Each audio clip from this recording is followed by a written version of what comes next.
દિનાંતર રેખા. હવે આંતરરાષ્ટ્રીય દિનાંતર રેખા છે ને વાંકી ચૂકી છે.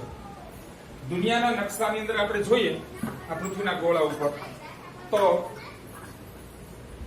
અહીંયા તમે જોઈ શકો છો અહીંથી આમ છે આ જે નીલો નીલો ભાગ છે ને બધો એ સમુદ્ર છે તો સમુદ્રમાં જ એને કાઢવામાં આવી છે. દેખાય? જો આમને સીધી લીટી હોત તો કેટલાક દેશોમાં આવી જાય. ખબર પડી?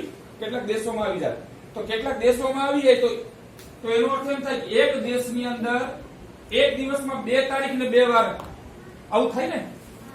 એટલા માટે આંતરરાષ્ટ્રીય દિનાંતર રેખાને સમુદ્રમાં થઈને કાઢવામાં આવે. જ્યારે સીધી સીધી કાઢી હોત તો એક દેશમાં 2 વાર ને 2 તારીખ થાય. પણ એવું ન કરતા એને એવું નક્કી કરવામાં આવ્યું કે ભાઈ સમુદ્રમાં લઈ લેવાની.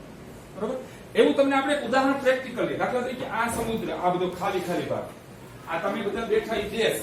હવે આપણે આનું એક ઉદાહરણ જોઈએ આંતરરાષ્ટ્રીય દિનાંતર. આપણે ક્લાસ પૂછ્યું દાખલા કે આપણો ક્લાસ છે દુનિયાનો ગોળો.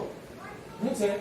આપણો ક્લાસ છે દુનિયાનો ગોળો. હવે આ જે ખાલી ખાલી ભાગ છે એ દુનિયા છે. શું છે?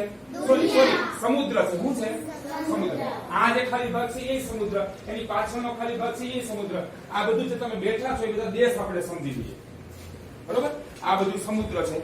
હવે અહીંથી આમ સીધી આંતરરાષ્ટ્રીય દિનાંતર રેખા આપણે દોરતા હોઈએ આમને તો આમને સીધી દોરીએ તો આ દેશ ઉપર આ દેશનો અડધા ભાગ વચ્ચેથી નીકળે તો આ દેશના આ ભાગમાં અલગ તારીખ થાય અને આ ભાગમાં પણ અલગ તારીખ થાય ને. તો કે એક જ દેશમાં 2 તારીખ ને 2 વાર આવે.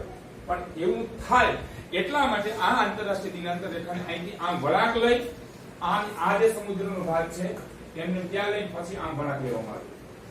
આટલા માટે શું કામ? તો કે એક જ દેશમાં અથવા તો એક જ પ્રદેશમાં એક